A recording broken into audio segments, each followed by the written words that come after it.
It's about the restoration of our republic. We want to educate, encourage, enable the power. We stand for integrity, honesty, self-reliance, self-defense, and most importantly, no compromise on our foundational principles. This is America's Voice Now. Find America's Voice Now on Facebook and at americasvoicenow.org. Here's Michael Evans.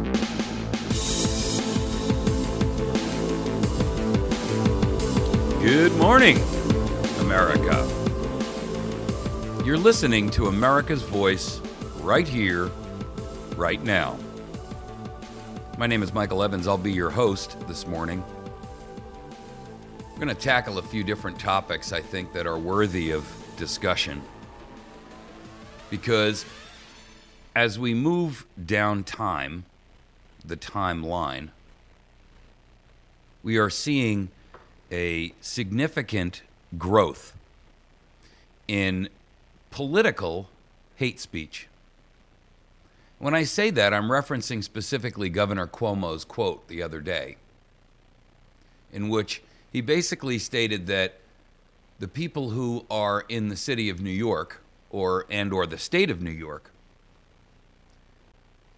if they are right to life and pro-assault weapon and anti-gay, they have no place in the state of New York. Now, with all due respect, that is a statement that is fascist in its origins, and it unveils the mask of every individual that is of that mindset. Let me clarify for you what I mean by that. And then before we go there, our second topic is Google, who got a $21 million tax break in the same city, while simultaneously this governor is throwing the citizens out who don't agree with his political philosophy.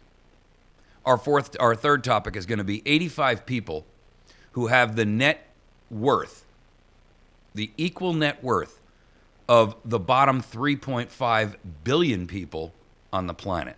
And we're going to talk a little bit about, I'm not one of those income equality people, but there's something seriously wrong when 85 people have the equivalent net worth of the bottom 3.5 billion people on the planet. Our fourth topic, and this one will outrage every American, is Kelly Thomas, who died at the hands of murderers. Essentially, this is so disturbing, essentially permanently emplacing the police state as an institution in our nation. And so the basic overall concept of today's program is the rise of fascism in America. Now, let's start with our first topic because, and by the way, if you'd like to call in, we added our new phone lines. You're welcome to do so. You can call the 417-204-5141. And we've put a new phone system in that, assuming it goes without hitch, should be able to take your call and put it on the air. You know, Cuomo's statement is unbelievably fascist in its origins. He actually believes that as the governor of the state of New York, he has the right to represent only those citizens of the state who agree with his political philosophy. Now, I've been saying to you all along, and I've been saying this for a couple of years now, that as we descend into a state of fascism, you will begin to see the masks come off. And you're beginning to see the examples of this in situation after situation, case after case.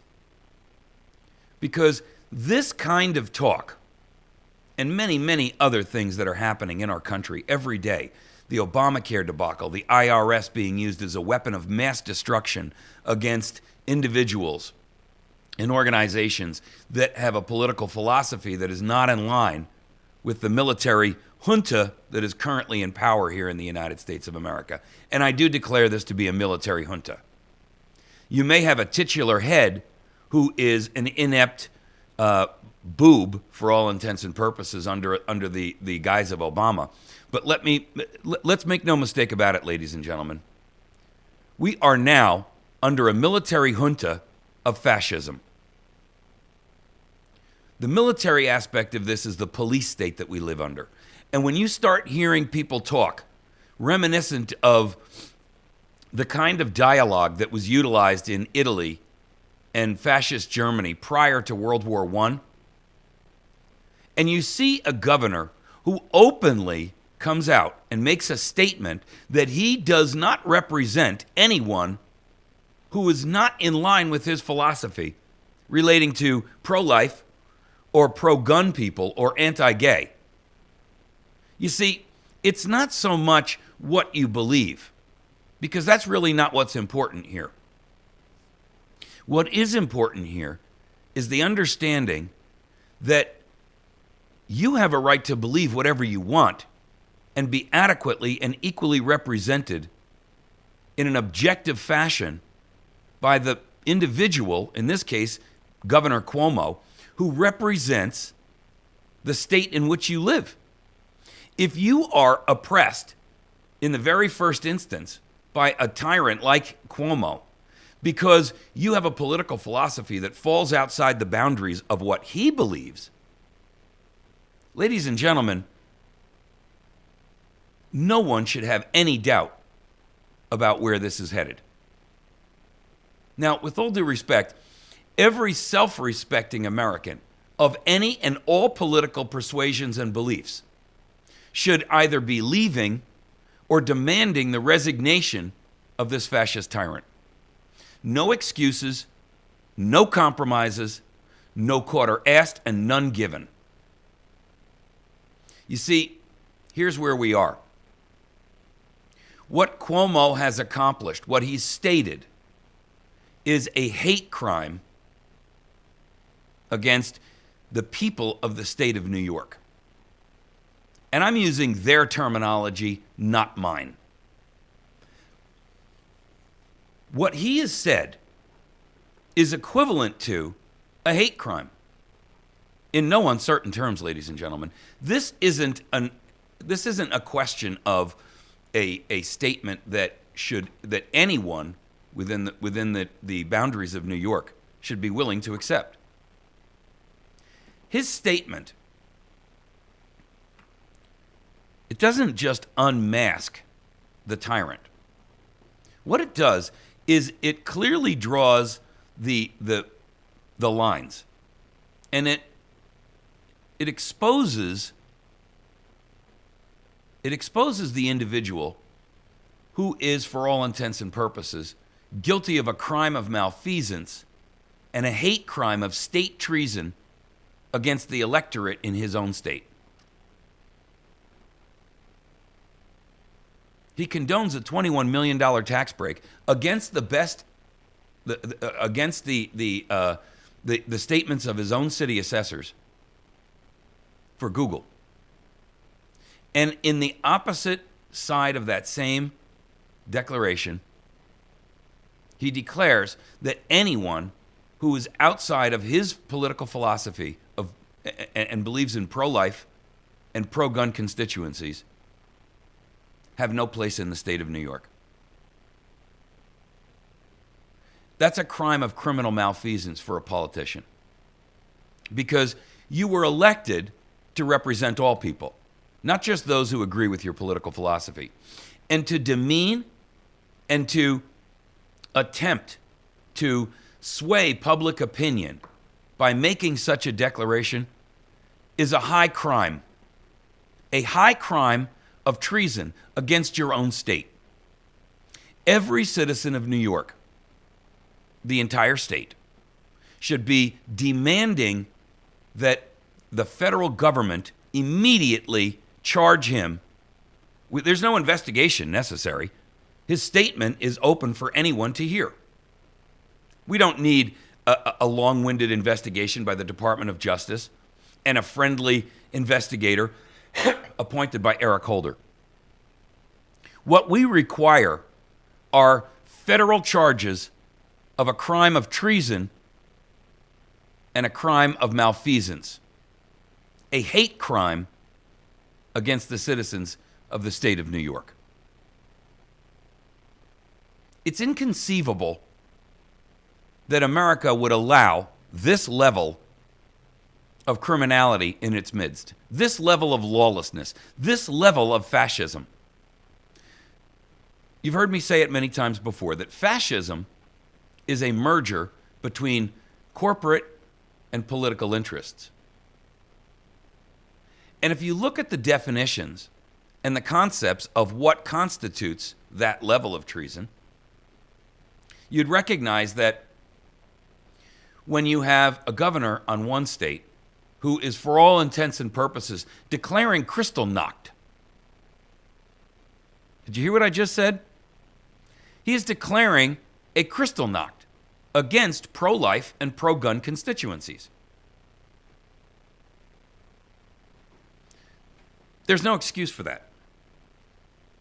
In fact, there's no justification or rationale that one can use that would quantify or allow that. This radio interview he did, and of course he's going to come out and he's already tried to backtrack it.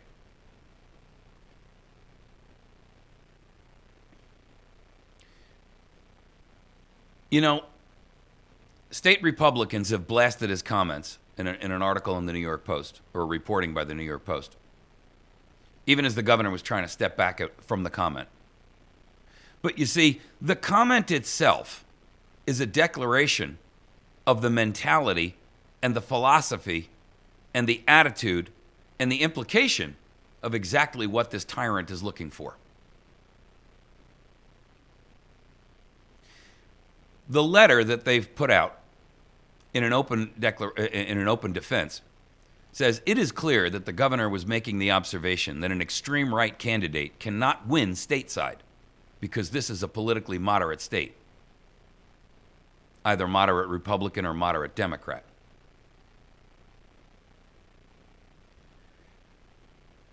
With all due respect, you can't write enough letters. There's not enough fancy words to cover the statement that he made.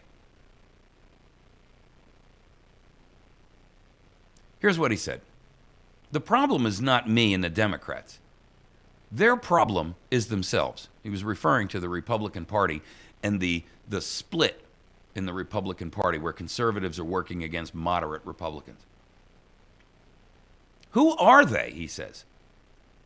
Are they these extreme conservatives who are right to life, pro-assault weapon, anti-gay? Is that who they are? Because if that's who they are, and they're the extreme conservatives, they have no place in the state of New York, because that's not who New Yorkers are.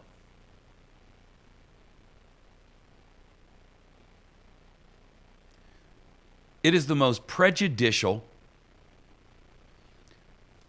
the most vile and demeaning statement that I have ever heard from a politician.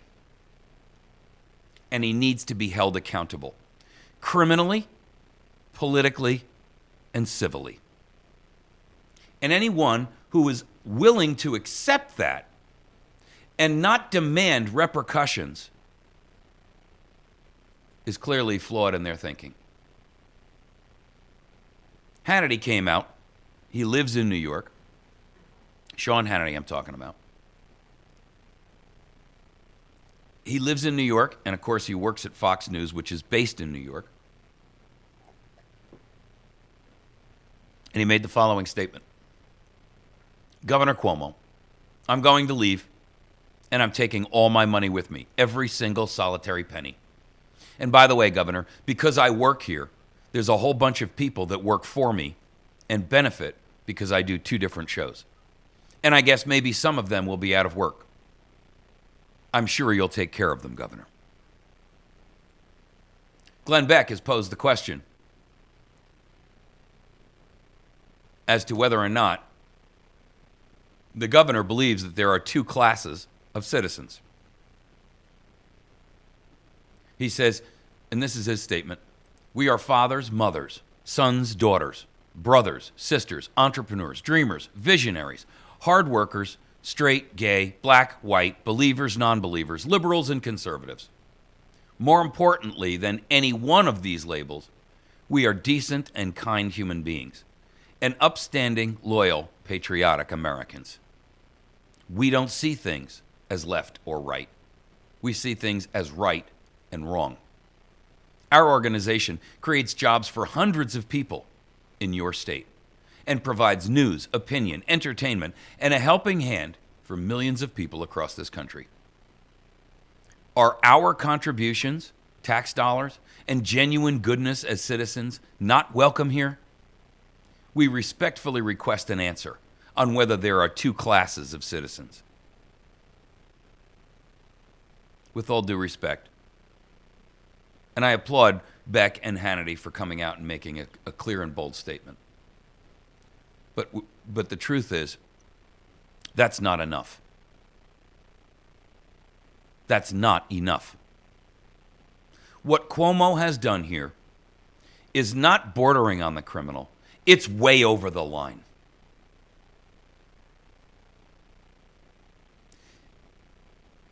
If we are willing to accept this kind of statement, if we are willing to accept this philosophy, if we are willing as a nation to accept this level of tyranny from the chief executive officer of an entire state, and one that is as crucial to the economic backbone of America as New York, one that is a state where industry is one of the key components of the manufacturing, of the service industries, of the financial industry of our nation. If we are willing to accept that, if we are willing to accept this level of thinking from a politician and merely ask for an apology, we are finished as a nation. It shows that we have completely and utterly failed to police our own citizenry, police our own garbage. The state of New York should be charging the governor, as we speak right now, with treason, a high crime and misdemeanor. A high crime because he has clearly made it evident that he has no respect for anyone and no longer therefore represents anyone who has a political philosophy and ideology that is even remotely different from his.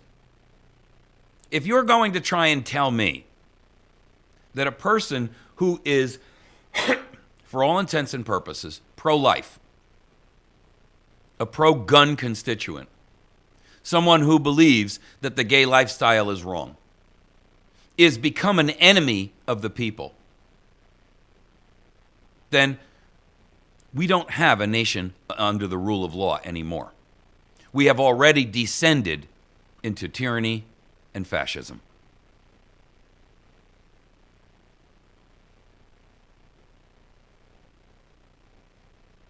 Every political persuasion, every individual within the state of New York should be clamoring.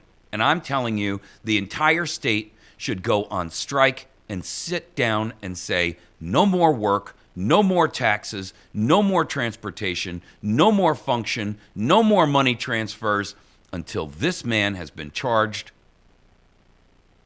with the crime of treason.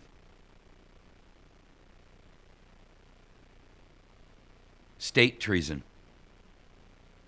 There is nothing left. There is no alternative.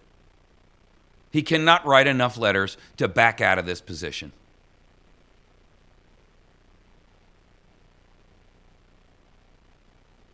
No compromise, no excuses, no quarter-assed, and none given.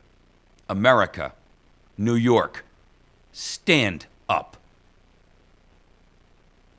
Speak out, even when your voice trembles and shakes with fear.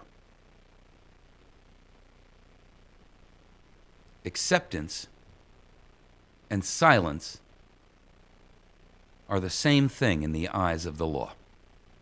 Your acquiescence to this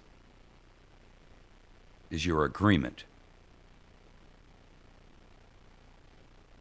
We're going to take a break. When we come back, we're going to talk about Google and how this particular governor, while in the throes of publicly announcing his fascism, overrules his own city assessors and lowers Google's real estate taxes by $21 million. Unbelievable.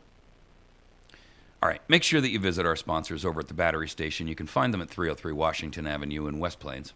You can reach them by phone at 417-257-7799. You can also find them on the web at batterystation.com.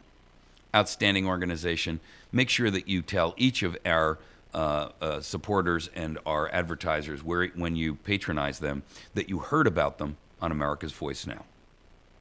You can find the law offices of Jason Henry right on the Court Square in West Plains. He handles state and federal legal and criminal cases. You can reach him at 417-256-4100. He is a very, very good attorney. You can also, while you're there, slip into Wits End Classic Barbershop and get yourself a good haircut for $10. You can get a hot towel shave with a straight razor as well.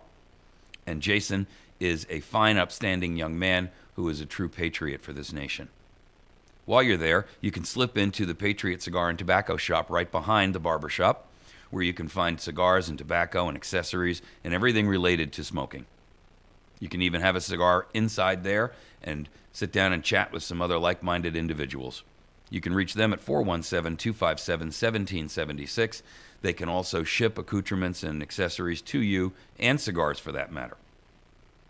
Make sure that you visit our friends over at Pizza Hut on Porter Wagoner Boulevard in West Plains.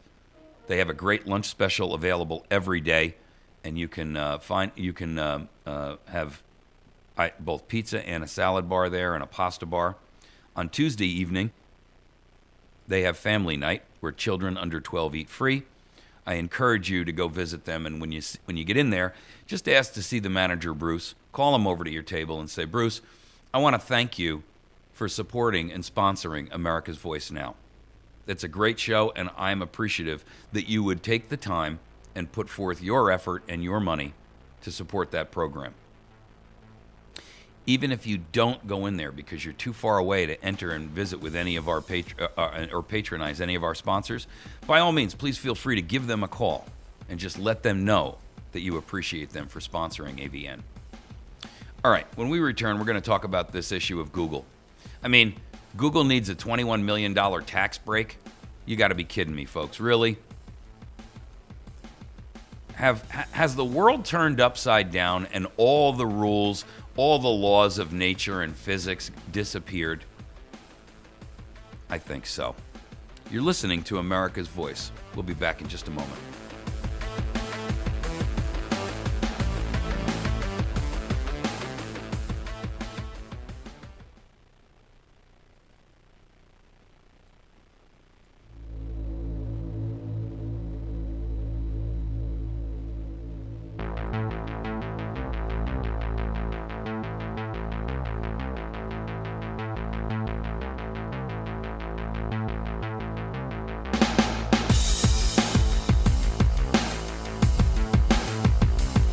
All right. Folks, you can find America's Voice Now all over the web. You can find us on 99.3 Big Country 99 in South Central Missouri. You can find us on Patriot Radio. You can find us on patriotfacebook.com. That's patriotfb.com. Make sure that you visit over there and register in. It's like a Facebook for patriots. You'll find a ton of like-minded citizens and freedom lovers over there where you'll be free of the censorship and the nonsense of the standard Facebook. I encourage you to begin to coordinate with other like-minded individuals, both within your communities, within your immediate circle of influence, and wherever you live, with folks within your churches, within your schools, with individuals that are in your personal circle of influence, but also on a regional and a national basis. One of the ways that you can do that is by getting onto Patriot FB. That's Patriot F like Foxtrot, B like Bravo. While you're there are a number of other radio programs that are offered, not just America's Voices on there, but there's a number of other radio programs that are available to you. And I strongly encourage you to listen to some of them because they are instructive and they are valuable to you as a source of alternative media where you can gain information and insight. J.J. McCartney has Conservative Junction Radio, and that is a program where you're going to get a lot of insight into not only what's happening here, but a religious perspective of how the nation is kind of slipping away from us. Patriot Radio is available 24 hours a day, and it's a news, talk, and sport and music program. My program plays there in the morning live, but after that, they've got music until J.J. McCartney comes on, and then after that, the Midnight Patriot comes on Monday through Friday from 9 p.m. until 12 midnight. Now, Jeff Norton is the host of the Midnight Patriot, and it is an absolutely outstanding show. I can't not encourage you enough to participate and listen to that program. Here's the cool part. On Patriot FB, after you've jumped on there, even if you've missed a show, all of us are podcasting our shows right there. So you can simply jump on to Patriot FB, and at any given time, if there's not a live show on, you can simply click over on the icons on the right, and you can listen to J.J. McCartney's program, you can listen to AVN's program, you can listen to the Midnight Patriot, you can listen to Restoring America Radio, which is put on by Donna Fiducia, and great folks. Now, the idea here is that you should be trying to find alternative media solutions so that you are not embedded in the propaganda that is being shoved down your throat every day by the mainstream ministry of propaganda. And that is exactly how I refer to them. They brook no other example or name. It is literally, folks, the mainstream ministry of propaganda. There's no denying it. And for the record, for those of you who don't know, the federal government has lifted the Smith-Mundt law that barred the federal government from utilizing propaganda against U.S. citizens only 6 or 8 months ago. So the question is, what are you listening to? What are you hearing? Are you hearing a standard dialogue and a litany of propaganda when you're watching CNN, faux news, MSLSD, ABC, CBS, NBC? When you are listening to the NPR, you're listening to a litany of propaganda, government-sponsored. Have you noticed that these people don't do investigative journalism?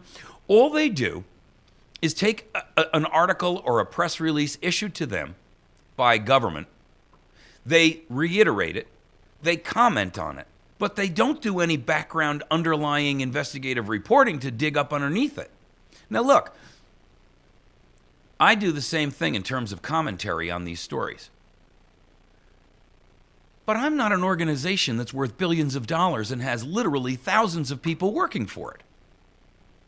If I did, I would have journalists out there, and my statement to them would be, if you don't come back with an investigative report, don't come back at all.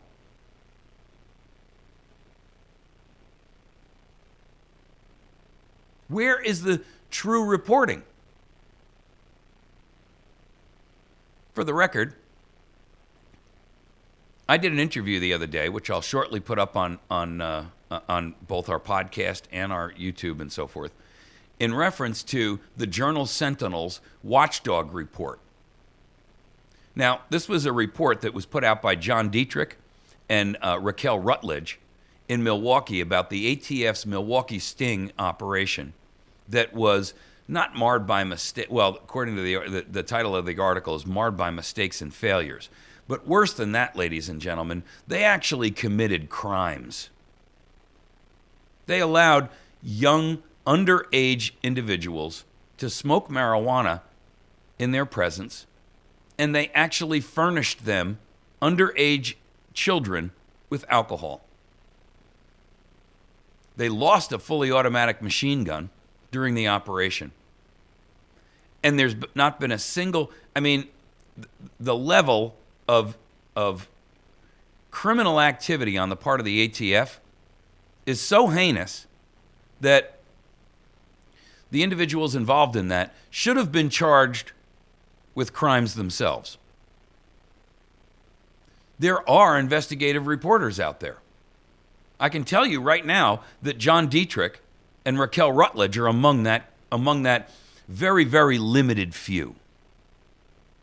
Cheryl Atkinson, her own station doesn't want her doing the investigations on Obamacare and Benghazi.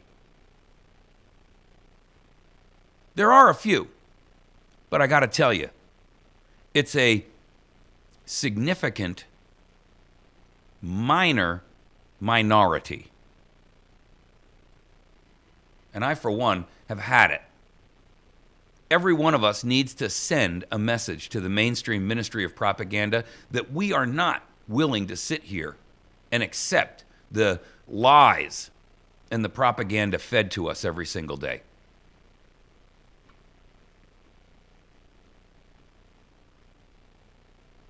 Google, one of the world's wealthiest corporations, has a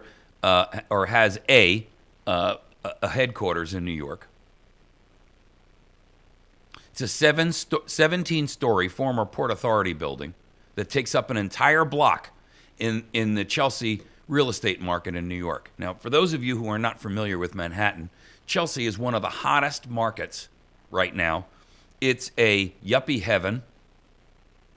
And the properties in New York are so expensive and the tax revenues are so high that, when you look at an apartment in New York, a one-bedroom apartment in Manhattan, one bedroom, one bath, and a galley-style kitchen and a little teeny tiny living room. You're talking about an apartment that might be no more than 600 to 700 square feet. Rents for a staggering $2,000 to $5,000 a month. Google spent $1.8 billion to buy this building. And the city finance department has overruled their own property assessors twice in the past 2 years to lower their real estate taxes as much as $21 million.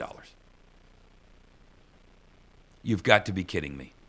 A city that is on the edge of financial dissolution, that is that is bankrupt, where the governor has come out and made a declaratory statement that he only represents people who have a political ideology in line with his, that if you are pro-gun, that if you are pro-life, that if you are anti-gay, you are not welcome in New York, and there is no place for you.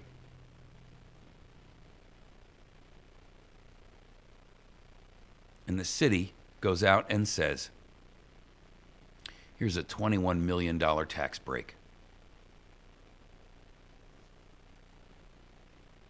What does that mean? Well, it defines fascism. Fascism is the merger of corporate interests and politics. When politicians have been bought and sold to do the bidding of a corporatocracy, when politicians have been bribed, you can call it donations, but it is a bribery, ladies and gentlemen. And frankly, we need to change the language mentality of what's being done in our nation. No more should we use the term lobbying. We must say bribery/lobby. Don't make the mistake of saying lobbying/bribery. Use the term bribery first. When you accept lobbying, sir, do you not feel as if you have an obligation to do the bidding of your new master? They change the language every day. In fact, the governor of New York made a statement that clearly changed the language. He stated very, very emphatically that extreme conservatives, right to life, pro-assault weapon, and anti-gay individuals are not welcome. There is no place for them in the state of New York. Why am I picking on New York? Because the same things are happening in California. Perhaps not with the same level of vehemence.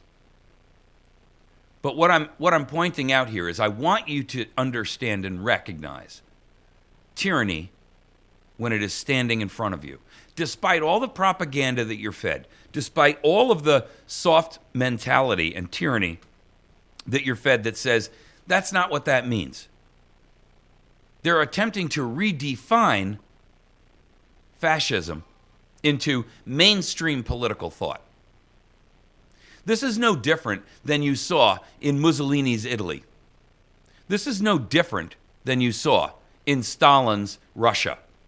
This is no different than what you heard in Mein Kampf and fascist Germany from the likes of Hitler and Goebbels and his minions. This governor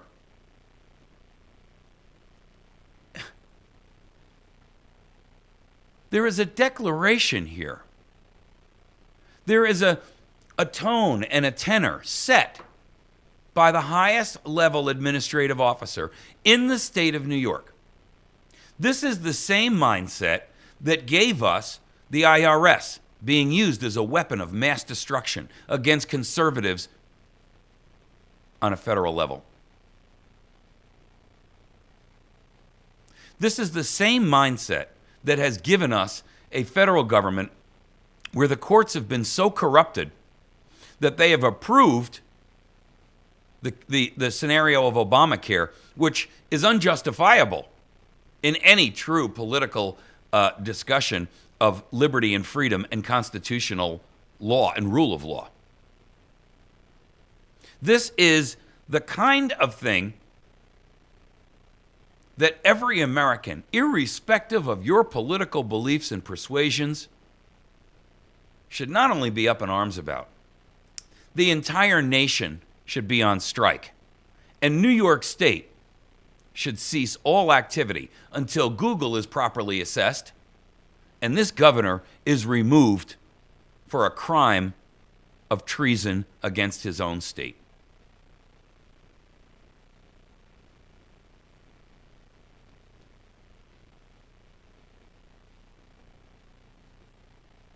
When you've got 3 veterans in their tax assessment finance department who claim highly unusual, this is their quote, not mine, highly unusual interventions in the assessment process of Google's property, you have to recognize it for what it is. I'm not saying that that's empirical proof. I'm saying that at some point in time, America must come to the realization and the acknowledgement, quite honestly, that there is so much overwhelming circumstantial evidence that the United States of America has now fallen to police state status, to fascistic status, that we can no longer ignore the obvious. We can no longer stand on the sidelines and say there is political change in the wings, and the winds of change will turn this around. There is someone who will ride up and become that which we all seek, a leader of objectivity and respect.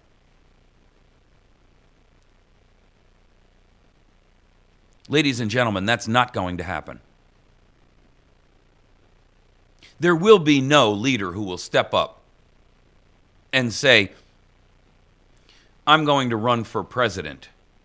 I'm going to run for governor. And I'm making a commitment now to live under the strictures of the Constitution. Not in this political environment. It's not possible. They don't have the money, and the parties will do everything in their power to destroy that potential candidate long before they ever have an opportunity to become effective. I point you to Ron Paul, a man who, for all intents and purposes, may well have actually won some of the major issues surrounding the election that was ultimately put in the hands of Mitt Romney as the candidate of choice. But was he really? The media worked cooperatively, hand in hand, with the party to make sure that Ron Paul was not a known, recognized name as a valid and legitimate contender. They took every opportunity to deride him, to belittle and reduce his effectiveness in the public eye. I don't really care whether or not you think Ron Paul was a good candidate. My point is, it's not up to government and the parties and the press to make that decision on your behalf. You have a right to make that decision for yourself.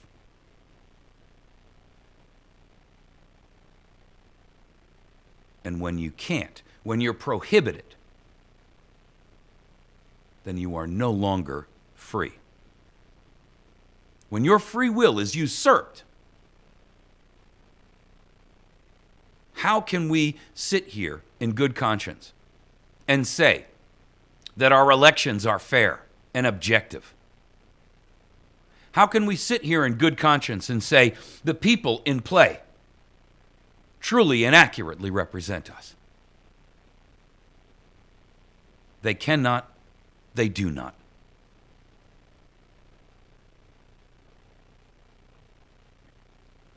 This is only a microcosm of the examples that are pervasive throughout the entire nation. In my state, in Missouri, we have a governor who has just accomplished in the last session to become the most overridden governor by a state assembly in history.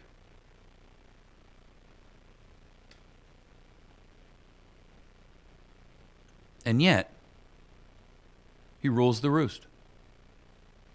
He's implemented Common Core without even approaching the legislature, without even approaching them and asking their permission. He did it, and now he goes back and says, now I need the money to pay for it.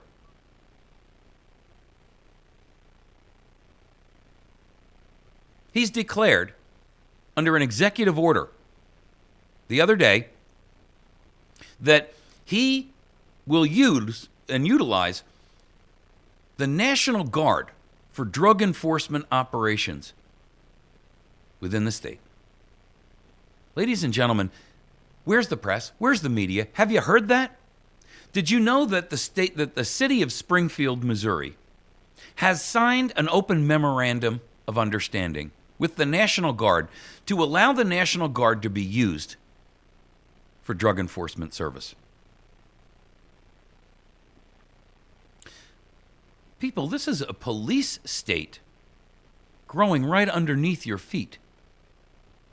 And I recognize that most Americans don't want to acknowledge it because acknowledgement requires some kind of corrective action on our behalf. It requires some response from us.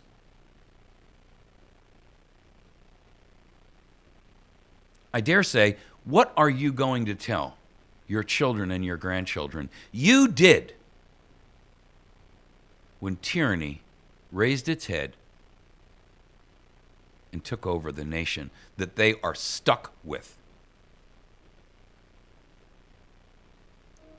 What will you say? What will be your claim? What will be your defense? Do you have one?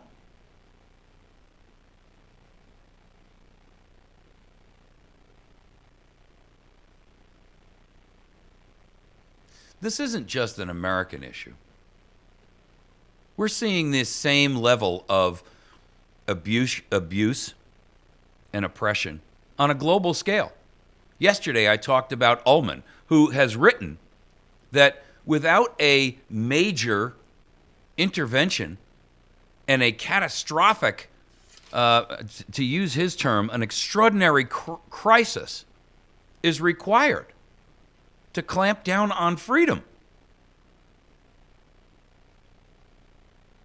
And he's not talking about just in the United States.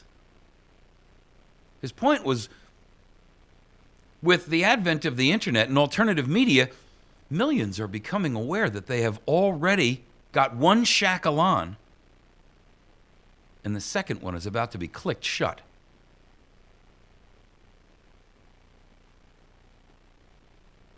In the Ukraine, there's fighting in the streets because the president refuses to do what the will of his people demand. It's happening everywhere, people. The media is not telling you about it because they don't want you to know. They don't want your conviction that things are wrong to be reinforced by evidence and examples all around us.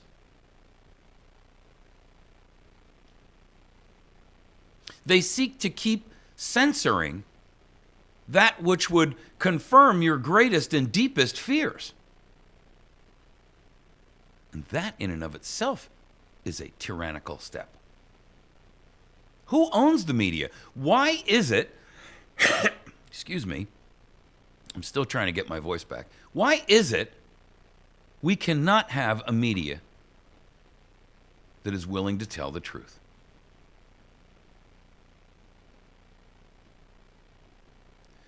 We're going to take a quick break. When we come back, we're going to talk about the 85 richest people in the world who own the equivalent of what 3.5 billion people on the planet call their net worth.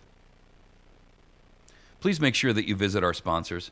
You can find the law offices of Jason Henry at number 10 Court Square. You can call him at 417-256-4100. He will shortly have a brand new website. 417-256-4100. State and federal criminal issues, as well as family law for divorces and that type of thing, as well as cases relating to personal injury for automobile accidents. You can find our friends over at Battery Station at batterystation.com. You can call them at 417-257-7799. 417-257-7799. Pizza Hut over on Porter Wagoner Boulevard, and they have a special a lunch buffet every day.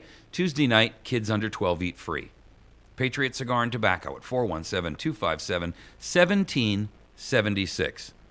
417-257-1776. And while you're there visiting them, make sure that you slip into Wits End Classic Barbershop, get yourself a shave and a haircut. Outstanding people that are willing to step up and support America's Voice Now. Please make sure that you let them know you heard about it right here on America's Voice Now. Thanks to those friends over at 99.3, Big Country 99, for carrying AVN. We're going to take a quick break. We'll be back in just a few moments, and when we do, we're going to talk about this discuss this issue of how 85 individuals can have the equivalent net worth of 3.5 billion people, and what that tells us.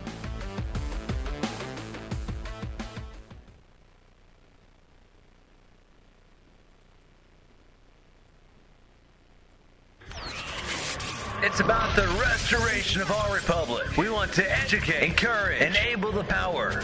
We stand for integrity, honesty, self-reliance, self-defense, and most importantly, no compromise on our foundational principles. This is America's Voice Now. Find America's Voice Now on Facebook and at americasvoicenow.org. Here's Michael Evans.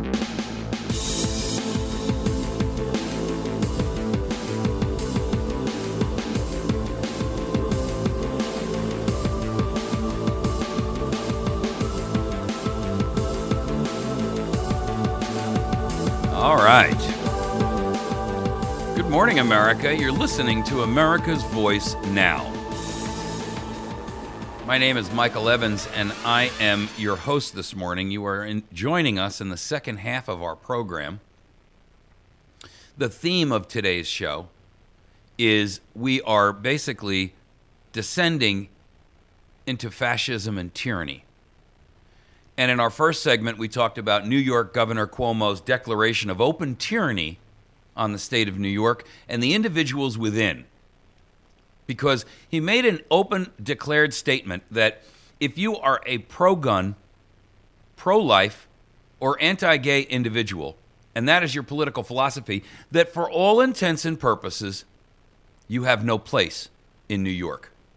And I'm putting out a call right here, right now, to every New Yorker, state or city, that the governor should be charged with a crime of state treason. That's right. It's a high crime when you have declared that the constituents within your state are not represented accurately, and it is a hate crime to use that level of language in an attempt to destroy their standing as equal citizens.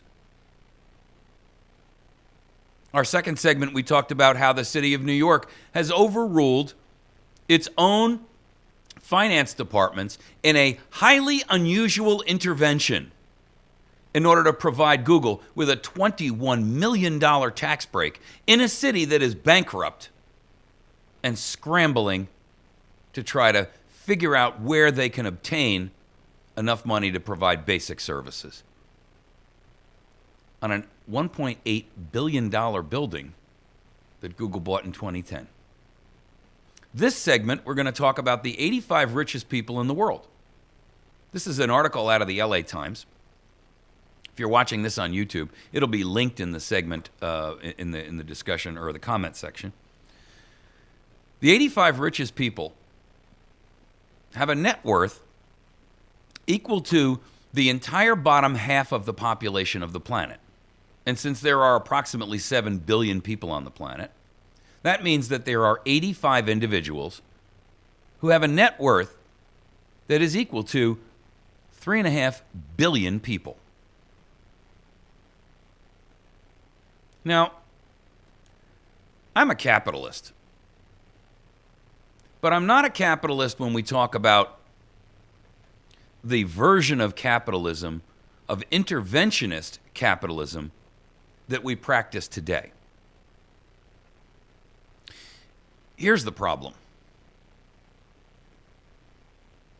This study found that the richest 1% of all of the people on the planet, which is,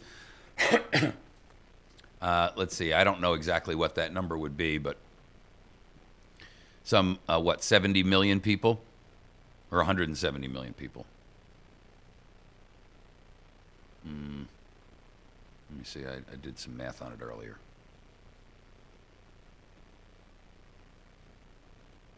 Yeah, 70 million. Some 70 million people have the entire asset value of 46% of all the wealth on the planet.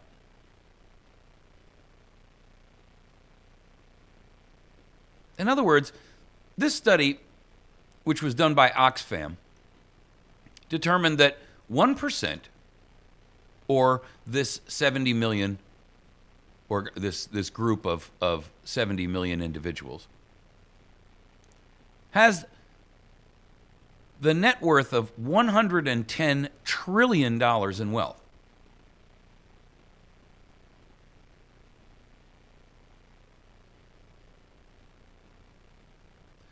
You see,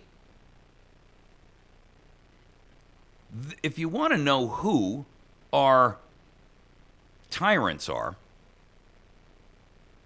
it's these individuals. These are the individuals who are staggeringly wealthy, beyond the comprehension of virtually 95% of the planet.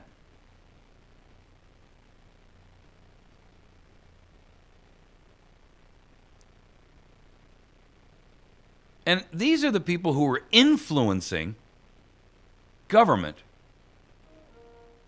politicians, and are forcing and utilizing the police power of governments to achieve their own ends and agendas. They call it inequality, but it isn't really inequality. That's a euphemism for tyrannical fascism. It's inequality using the police power of government to accomplish that. How can I make a statement like that? Well, let's understand something. These individuals, especially here in the United States, but globally as well, didn't reach this level of wealth because they're actually that much smarter, that much faster on their feet, that much luckier than the rest of us. What they did do is utilize their wealth to buy their way to a position where government is passing laws and regulations that benefit them individually and exclusively.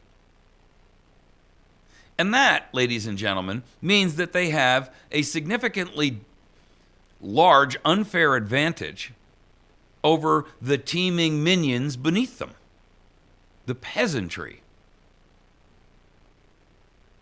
Now, this report goes on to make some statements. It says, it is staggering that in the 21st century, half the world's population own no more than a tiny elite, whose numbers could all sit comfortably in a single train carriage.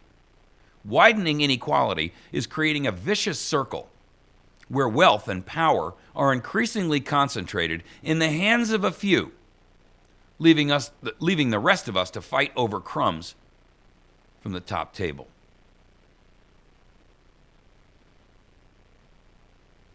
Now, here's the problem. A report like this should be read from an objective perspective, from someone with critical thinking skills, to understand exactly what it's telling us and reading between the lines. And yet, you've got in the next breath, they report here, President Obama recently called the expanding gap between rich and poor a bigger threat to the U.S. economy than the budget deficit. And now he will utilize a report like this to go out there and create even more tyrannical laws that will only reinforce exactly what this has accomplished, or the whole issue here.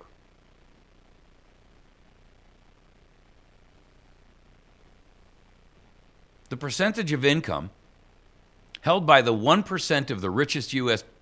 Or individuals in the U.S. has grown by 150% since 1980.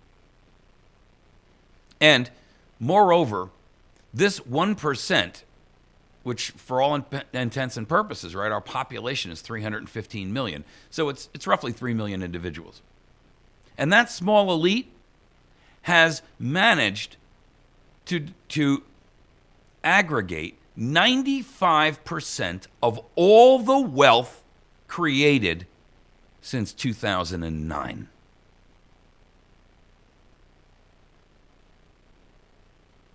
Let's understand what that means, folks.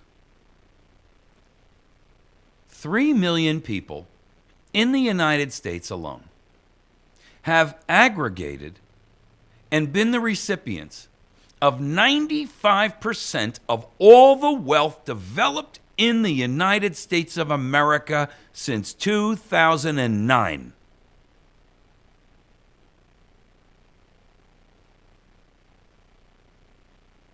You can't tell me, you cannot justify, rationalize, or pretend that that level of imbalance did not come about with the help, the support, and quite frankly, the direction and the enforcement by and for government.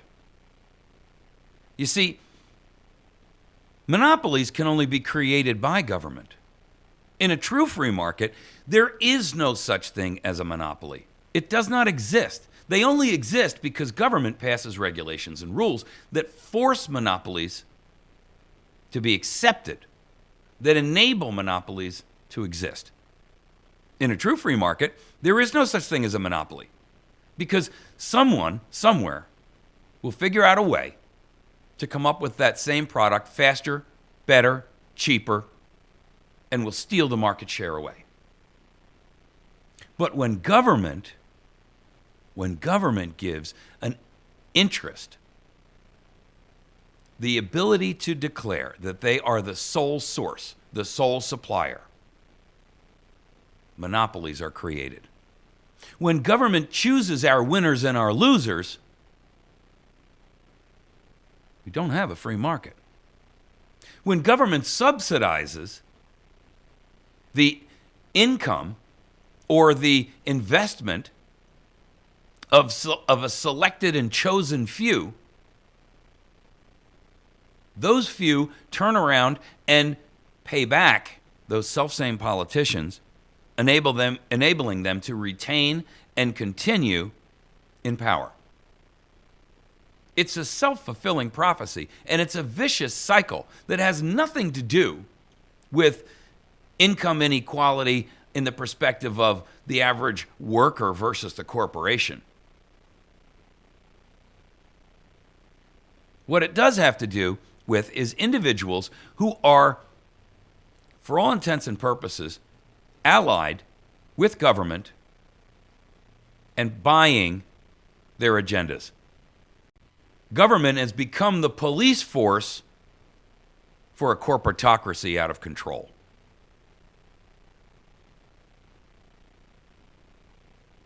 And there's no mistaking it, folks. We're talking about a concentration of wealth in the hands of a few that is so great. How do you justify the receipt of 95% of all wealth created since 2009 in no more than 3 million people? 3 million people who, they're not the ones who are out there building something creative or functional. They're not the ones who are out there producing something. They're the likes of these people in Google and the likes of the people in other, for all intents and purposes, that Zuckerberg from Facebook and groups like that. Are they really generating something that does or improves or provides a benefit for the nation as a whole? I mean, when we talk about somebody like Schmidt from Google, the guy is worth untold billions. When we talk about Zuckerberg, it's the same deal. I don't care how many jobs Facebook produces. When that wealth is accumulated in the hands of 3 million individuals, and it is equivalent to 95% of all of the wealth generated, produced, and created since 2009. The last 5 years,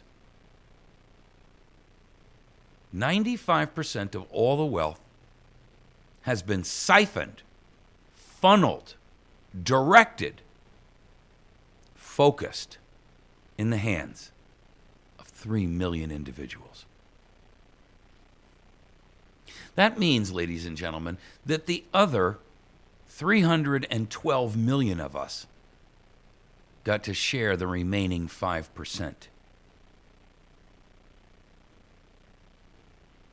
You cannot tell me that that is because these individuals are so brilliant or so astute or such sharp marketers, or that they've created something that was so valuable to society that it warrants or merits that level of income.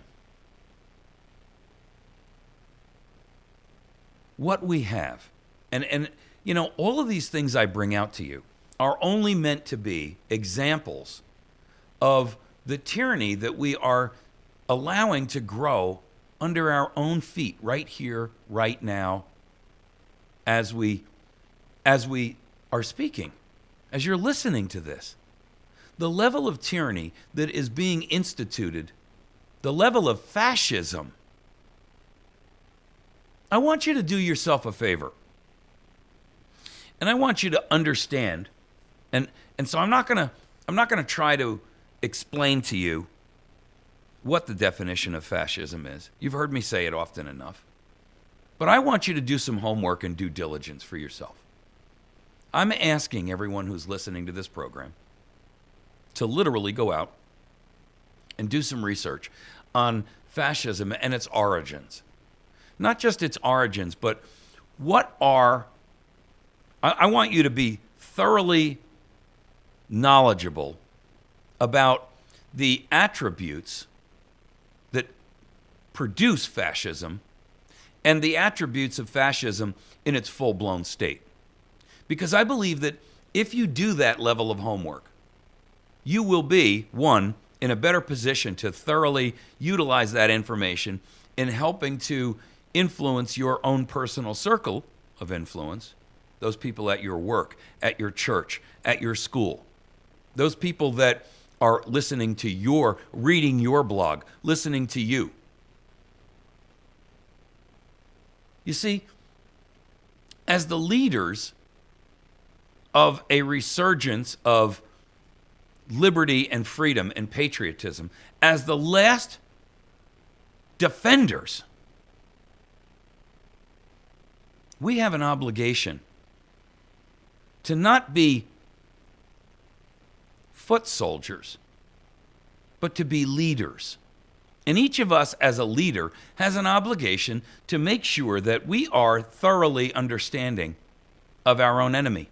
Sun Tzu said it best. Know your enemy.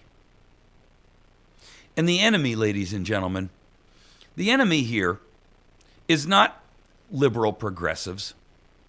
The enemy here is not black or white. The enemy is not right to life versus pro-abortion. The enemy here is not legal versus illegal. The enemy here is not anything other than government fascistic tyranny. And it's being applied to us not only on a federal level, but on a state level, across the board. Every one of the 50 states, you can find an example that is growing and multiplying, like a virus, like a cancer.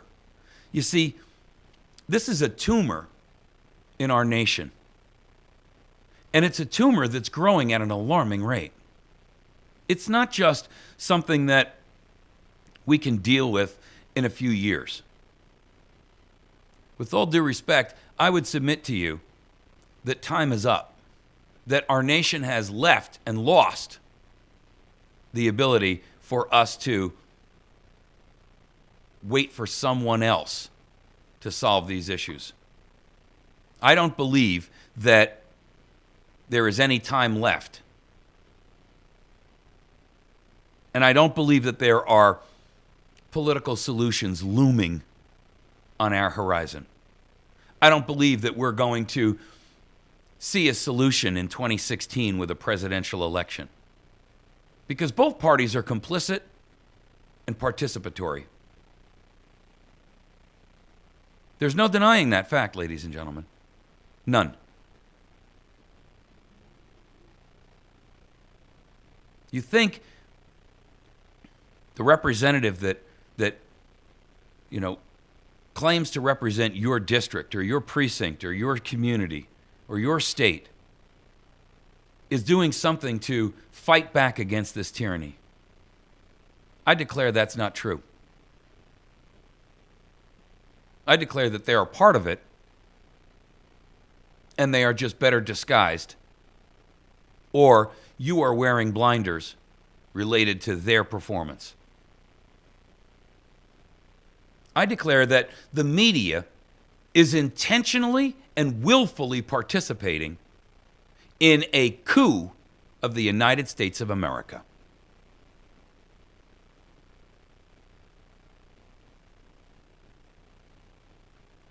We're going to take a break. When we come back, we're going to talk about Kelly Thomas. Because this is a guy who was murdered and it should be a symbol to our nation of what a police state really truly looks like. Our law enforcement is also complicit and participatory in where our nation is going. Tyranny is best exemplified when you have a first-hand example. And I'm telling you right now, I don't think you can find a better example than Kelly Thomas. Make sure that you support and visit our friends and our sponsors. The Battery Station over at 303 Washington Avenue in West Plains. You can find them at the batterystation.com. Just plain batterystation.com. You can call them at 417-257-7799. You can also find our friends over at Pizza Hut on Porter Wagoner Boulevard. You can go on in there, and when you do, I'd like you to call the manager, Bruce, over to your table. Ask the server to have the manager swing over there. And I'd just like you to shake his hand and say, thank you for supporting America's Voice. They have a great lunch special, and then on Tuesday night, you can bring your family in and your kids under 12 will eat free.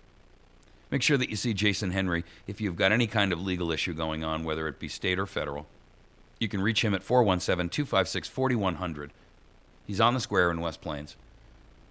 Make sure that you see our friends over at the Patriot Cigar and Tobacco Shop. They can be reached at 417-257-1776 with every accessory you can be interested in for cigars, pipes, and tobacco products. They have a great little lounge there where you can go in and have a cigar with a couple of like-minded folks. And then while you're there, you can swing outside that and slip into the barber shop and get yourself a haircut and a hot lather shave. Wits End Classic Barbershop. Okay, folks, we're going to take a break. I got to tell you, this next topic we're going to talk about with Mr. Thomas here is so disturbing. I've posted the video up there, which shows the entire murder, and you owe it to yourself to spend a half hour watching it. We'll be back in just a moment. You're listening to America's Voice Now.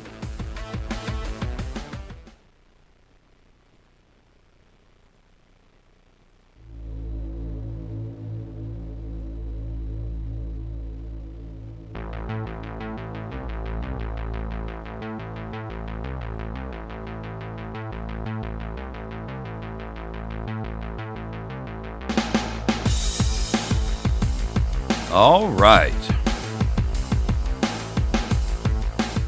Forgive me, but I am still trying to shake this, the effects of this cold and losing my voice. It's been a struggle, and it's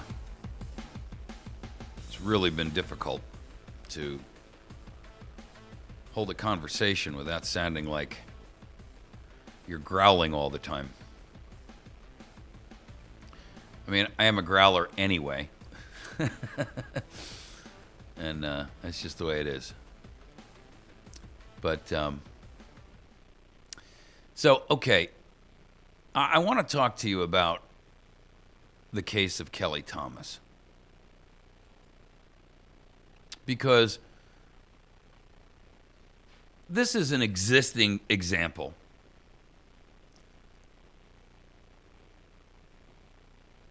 is that in the sense that when we are living in a state of tyranny, it's instructive for us to see an example of that so that we have a taste of what is coming. And I've loaded the video up on our website at americasvoicenow.org.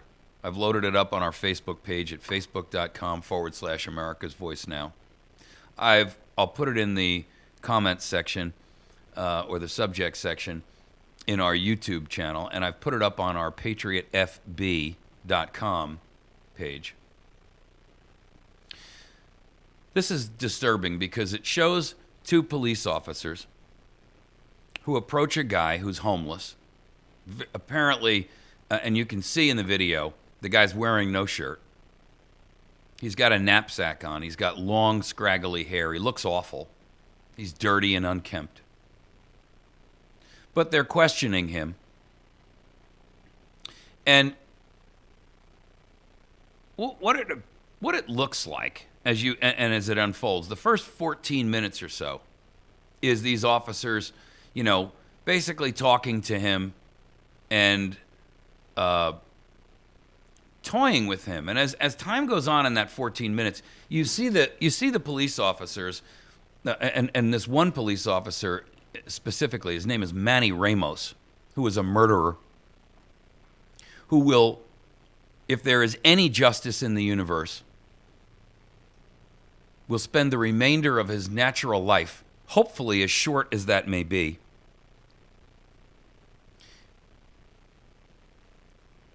and the remainder of eternity in utter and sheer horror and torment. I don't think there is enough punishment for a piece of human trash like Manny Ramos and the other cop.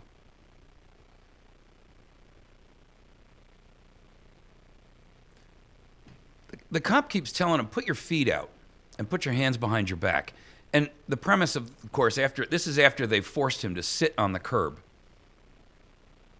And the guy is complicit and compliant. And then finally the cop walks up to him and he says to him, put your hands on your knees and put your feet out. And then he looks at this guy and he's standing over him, and it reminds me of a cat that has, a mouse. You've seen this in your own yard.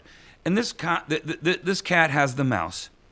And it picks it up and it throws it up in the air, and the mouse lands on the ground and tries to scramble away. And the cat, with one or two steps, reaches over and paws him, holds him down on the ground with a paw, and then lets him up so he can run away a little bit and they can toy with him. And the mouse and the mouse is terrified and frightened, and you can see his sides heaving while the cat continues to play. And then finally, the cat grows tired of the game and has his meal. And you can see this in play in a human caricature as this cop, Manny Ramos, steps up. And he's putting rubber gloves on, and he says to this guy, now you see my fists? And you can clearly hear this in the video. Yeah, what about them, says Thomas.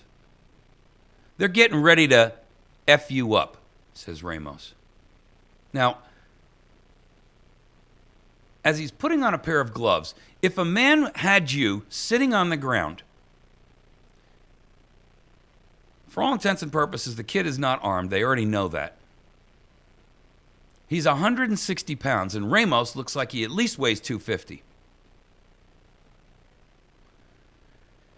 And when anyone who's ever been in a fight, a physical confrontation, and any woman who's listening now, if you were sitting there and you were, for all intents and purposes, knowing that you were under authority and that this individual was literally terrorizing you at this point, and that person says to you, you see these fists? Well, they're getting ready to blank you up. The alarm flags are going off in your head. Your adrenaline is surging because you know this is that moment. You know that go is reaching go. And this guy says, well, start punching. And he never once displayed any kind of aggressive response. Never once did he even put his hands up to defend himself. And the cop tells him to get on his knees, and he doesn't say get on your knees. It's laced with language. And the guy stands up, and the cop pulls out his billy club. And the minute this guy sees that club, he knows what's coming. And he attempts to get away. Now, you have to recognize this has been going on for 15 minutes now. And maybe even sooner than that, longer than that, because this is a city surveillance camera that caught the entire thing. And you can hear the language. You can hear the words spoken. But then it gets worse. These cops break after this guy and get him just on the other side of the car, 15, 20 feet away. And they hammer him to the ground. And they're telling him to lay still. As you can see, this cop has his arm bent up behind his back, and he's jamming this guy's arm up so hard the guy's screaming in agony. They keep telling him, put his hands behind his back. And he says, I can't.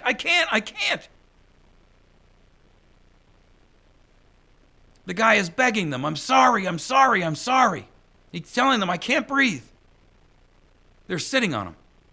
More cops run up. 6 men. And at one point, you can hear the tasers going off. And the guy is screaming in agony. And then you see an officer raise his hand, and he starts banging down with something. And you can't tell whether he later said it was the handle of the taser. I don't believe that. It looked like a flashlight or something. You can even hear the cop later on say, I beat his face in with the taser. And when you look at this man who never awoke, but spent a week in the hospital and died,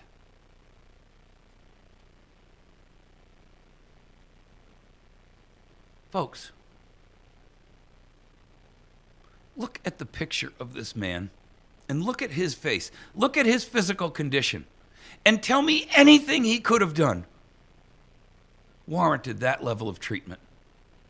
Are you telling me that 6 burly cops with body armor and physical mace and tasers could not control this man?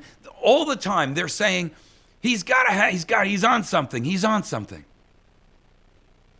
He wasn't on anything.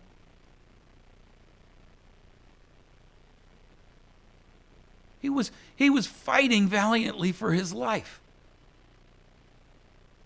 When your life is in danger,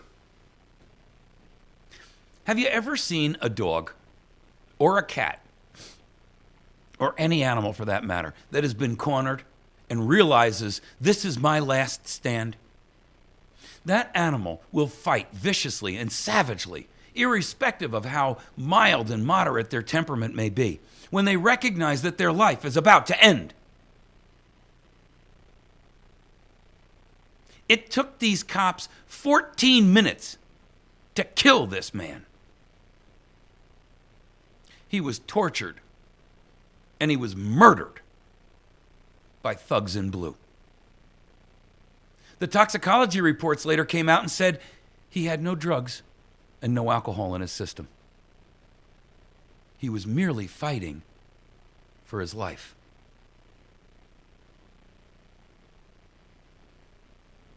You'll hear the guy begging,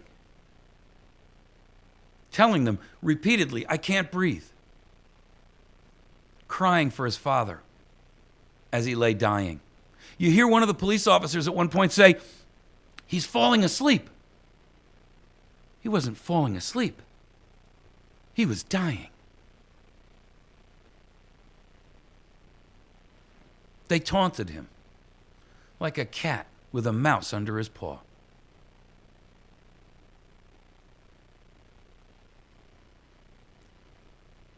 To make things worse, ladies and gentlemen, it is now institutionalized into our system that police cannot be found guilty of murder. These two individuals, the two police involved, were fired. And they were charged with murder. And the jury found them not guilty after watching the same video I'm asking you to watch. The judge made the statement that, among other lessons we've learned in this trial, violence begets violence. I don't see violent actions on the part of Kelly Thomas.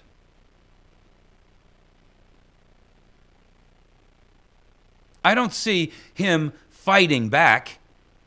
I merely see him trying to defend himself. Their police union lawyer represented these guys, and here's what he has to say. These peace officers did their jobs. They did what they were trained to do. And that individual has no idea how damning that statement is. Because he's right. They did exactly as they've been trained to do. They are doing exactly as they are trained to do in every instance of police brutality.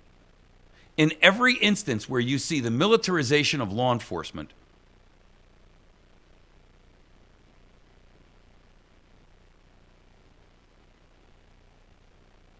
it was unprovoked. It is completely and utterly unjustified, and it was murder.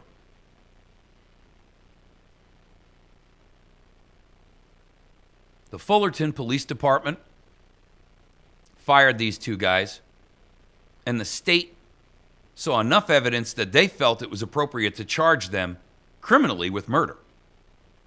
A jury acquitted them. Right after the acquittal, one of the cops actually went back and started to cry out that he wants his job back. He will likely be rehired.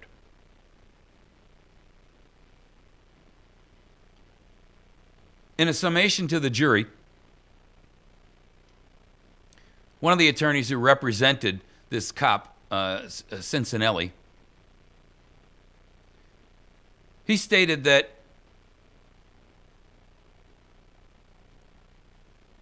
the unremitting assault on Thomas was carried out in strict fidelity to the training that officers had received. He says, the officer has the right to pursue the suspect until the suspect is controlled. That's how my client was trained.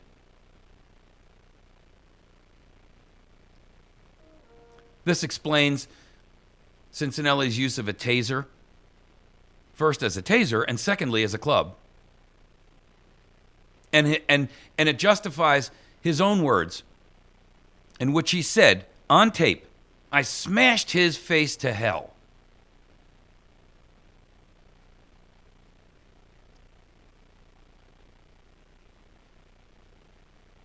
Ladies and gentlemen, a clearer case of police brutality and abuse suffered at the hands of a tyrannical, fascist police state does not exist. And yet, this will be, and I promise you this will be, used as precedent in future cases in which law enforcement will continue this raping and pillaging of America. The citizens that they are allegedly sworn to protect and serve.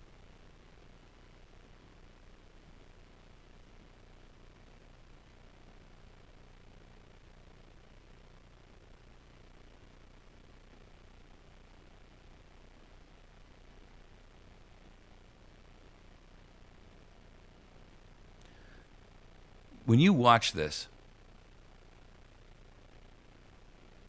I got to tell you,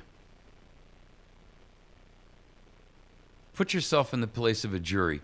You know, one of their defenders actually sat there and says, listen to them during the fight.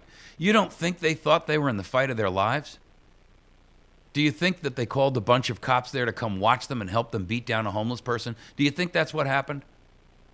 Well, I'm asking you to watch it, and you tell me what you think.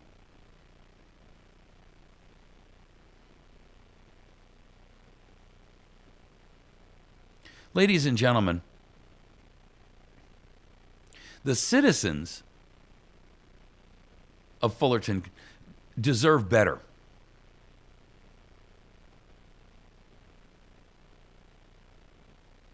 The truth of the matter is, we deserve better from our law enforcement than terror. I've reiterated numerous cases of abuse and terrorism at the hands of law enforcement in this show. And I don't want to throw every police officer and every sheriff's deputy and every law enforcement agent under the bus here. There are those who do their job in a true constitutional fashion. But the institutions themselves have now left the realm of constitutional law. They have left the realm of the principles of protect and serve. And they have entered the realm of tyrannical terrorism by... And you know, when you talk to police, they'll defend it and say, look, there's bad cops, but, you know, the vast majority are... I got to tell you, I'm not so sure that that's the case anymore. I'm not sure it's the vast majority who are actually good and there's a few bad ones, or if it's the vast majority that are bad and there's only a few good ones. When I look at an organization like the TSA, when I look at an organization like the ATF, when I look at an organization that, like these cops who are defended and protected, I got to tell you, folks, it tells me that when push comes to shove, we can't expect these people to protect and serve us. It tells me that we no longer have the ability to realistically expect that law enforcement will protect us, because we almost at this point need more protection from them than we do from the remainder of whatever threats are out there.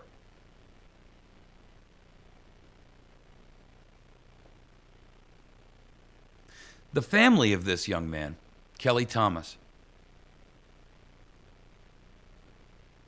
I got to tell you, to watch these two men walk off out of a courtroom,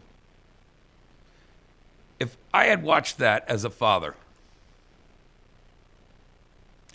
and I watched them do that to my son, and then I heard a jury give them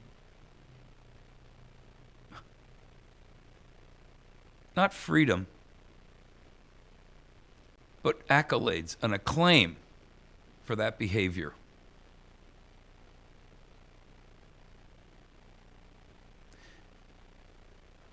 There would be no place safe on the planet Earth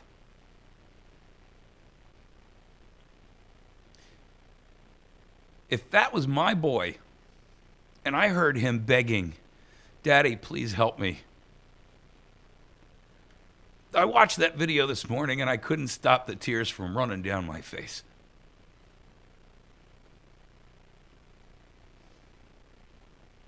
Because I have sons.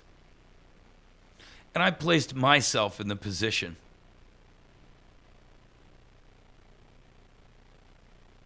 of that young fella's father. And there would be no justification for their actions.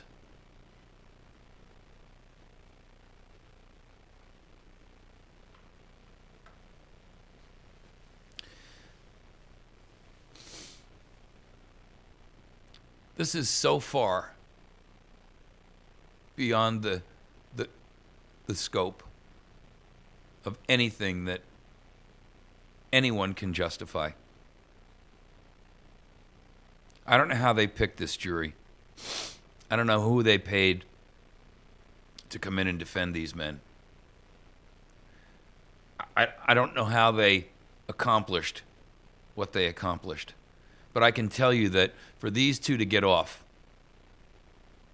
means that there is not a single shred of justice in the world, in the United States at least, that are,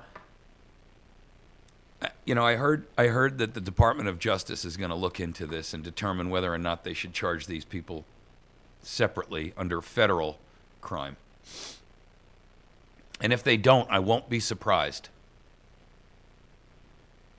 But I've got to tell you,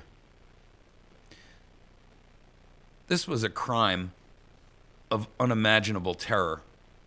When you watch the 15 minutes it took for these men to murder that young fella, and there's no justice. I don't care what he did. I don't care what they think he did. I don't care whether he smelled. I don't care whether he was dirty. When you see the picture of his face as he lay in that hospital bed dying, and you see the damage they did to him,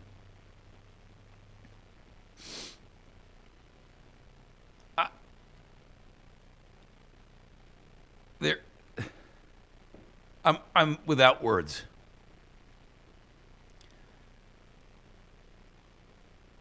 I'm without words. He's pleading for his life. And they murdered him.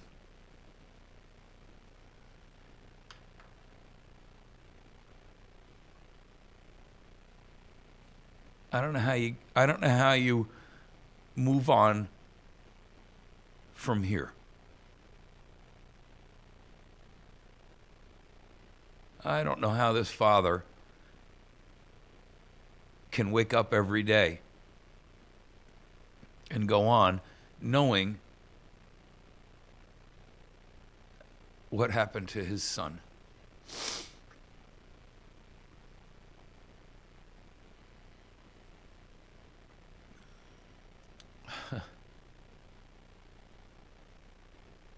It's so painful to watch that video and to recognize what we have descended to.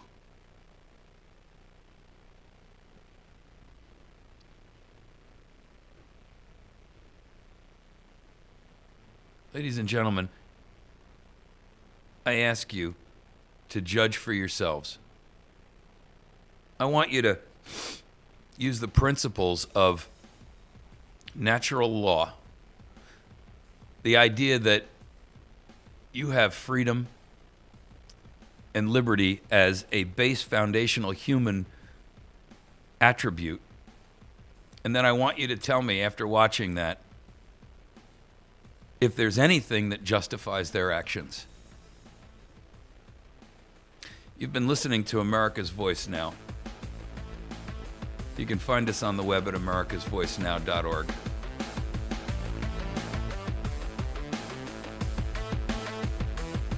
Good day.